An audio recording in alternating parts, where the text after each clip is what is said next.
You're listening to Civic Media.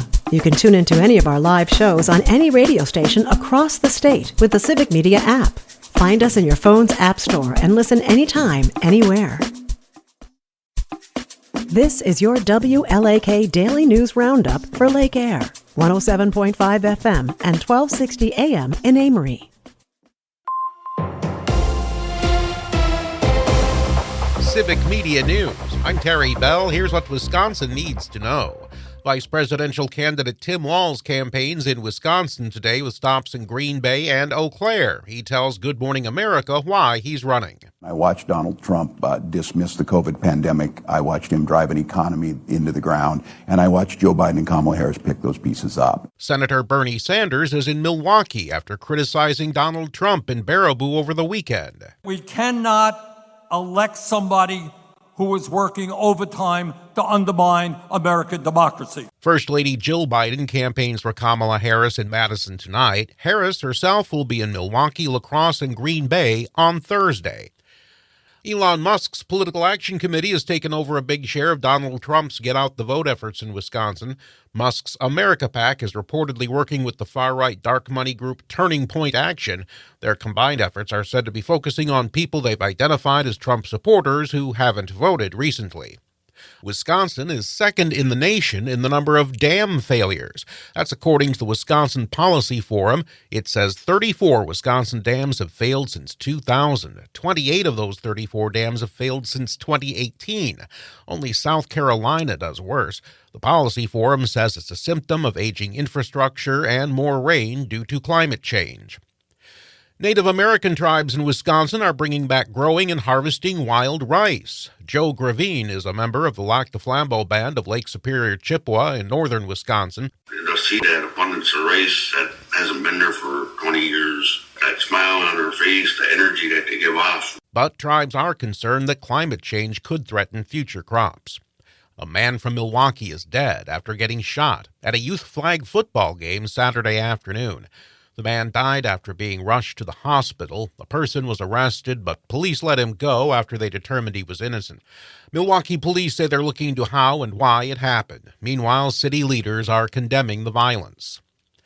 I'm Terry Bell, Civic Media News. Now, here's what you need to know closer to home. From the Civic Media Newsroom in western Wisconsin, I'm Jimmy Kuska. Travel Wisconsin's Fall Color Report says most of northern Wisconsin is in peak fall colors this week. Northeastern Wisconsin is pushing past the peak, while here in northwestern Wisconsin, we're at 75 to 100% of peak fall foliage. For areas like St. Croix, Polk, and Sawyer counties, mid-October is the typical peak time for fall colors, and everything is right on target in 2024. Some areas south of Highway 29 in Wisconsin are just beginning to turn. Visit travelwisconsin.com/fall color report to check on current conditions. The National Weather Service in Duluth has winter skywarn spotter training dates on its calendar. The lone in-person class will be in Hermantown, Minnesota on October 23rd, but they'll hold 3 virtual classes on November 19th, 20th, and 21st. The classes will focus on northwestern Wisconsin and are free to attend. The classes will cover this year's winter outlook, how to measure and report winter weather,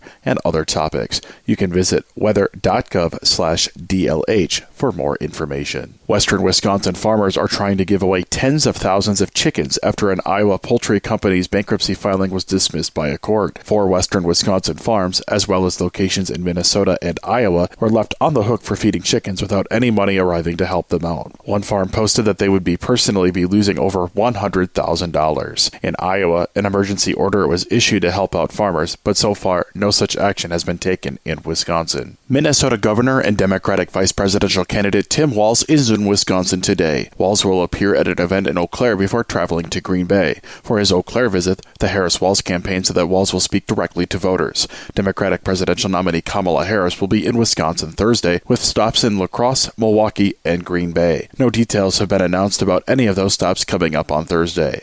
The November election is 3 weeks from tomorrow. The Chippewa Valley is a hotbed for political candidates. Democratic vice presidential nominee Tim Walz is visiting Eau Claire today, and yesterday, Senator Tammy Baldwin was in Menominee for Dunn County's Party at the Barn event to drum up support for her re-election bid. Baldwin discussed her platform covering topics like agriculture and healthcare and gave an update on the Farm Bill, which is still being negotiated in Congress.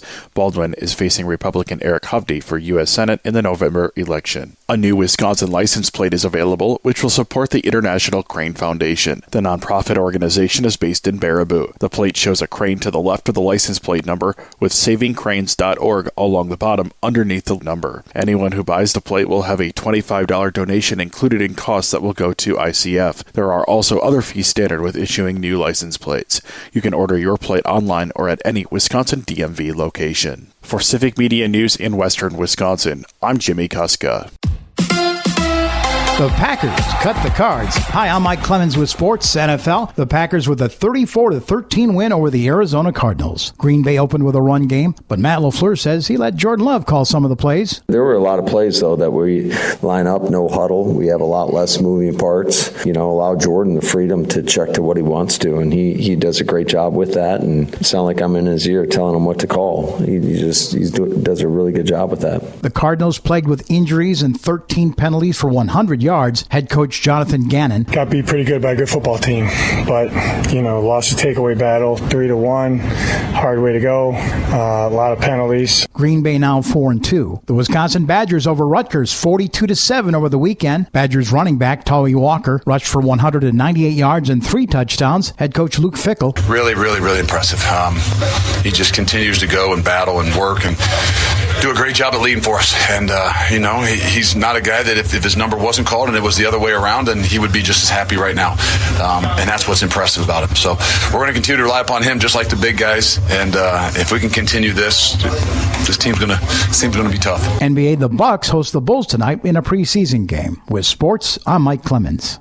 On your entertainment beat, I'm Pete Schwaba. Netflix is very close to controlling the universe. But for now, they're pushing a new talk show hosted by comedian John Mulaney. Variety reports that Netflix executives say they were impressed with Mulaney's interviews during the Netflix is a Joke comedy festival, where Mulrooney hosted a segment called Everyone's in L.A. The comedian has also had multiple stand-up specials on the network. The new talker will drop once a week and possibly in early 2025. Fans of the show The Office, whether it's the British or American version, may or may not be excited to hear there is a new iteration of the mockumentary-style comedy headed to Peacock. It's not being called a spin-off, but they are incorporating elements of the previous shows. Variety reports that on the new show, the company that filmed the daily happenings at Dunder Mifflin are filming a new office in a dying daily newspaper. The show is currently being cast. Executive producers include Greg Daniels, who oversaw The American Office, and Ricky Gervais and Stephen Merchant, who created the franchise. Let's be honest, Scooby-Doo's Velma was a great actor, but when it comes to carrying a show, she can only do that so far. Max has announced that it's canceling the show Velma after 2 seasons. The Scooby-Doo spinoff was considered controversial as they decided to gear the storylines toward adults for both Velma and her Mystery Inc. chums. The Office's Mindy Kaling voiced the role of Velma and was one of the executive producers. Here's one of Pete's picks. If you're looking for a great indie comedy, check out the film Chump Change for rent on YouTube. Writer-director star of the film and native Wisconsin son Steve Burrows was a guest on Nightlight last week and informed me that the film is finally available after 20 years for viewing. This hilarious comedy, which stars, in addition to Burrows, Tracy Lords, Jerry Stiller, Tim Matheson, Ann Mara, Fred Willard, and Shelley Winters. How's that for a cast? The film is set in Milwaukee, and it's a cracklin' good, or should I say, cacklin' good watch. If you liked Young Sheldon, maybe you'll like this other Big Bang Theory spinoff.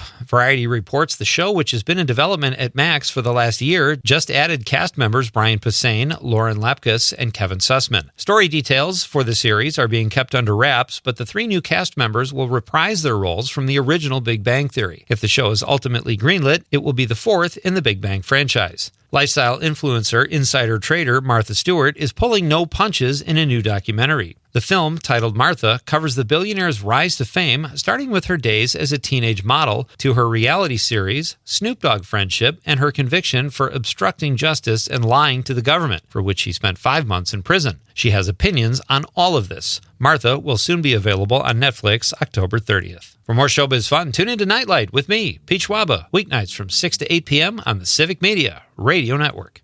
Partly to mostly cloudy today with a high in the low 50s this afternoon. The wind will be northwest at 5 to 15. Tonight, partly cloudy, frosty in the low 30s for an overnight low. Tomorrow, mostly sunny with a high in the low to mid 50s.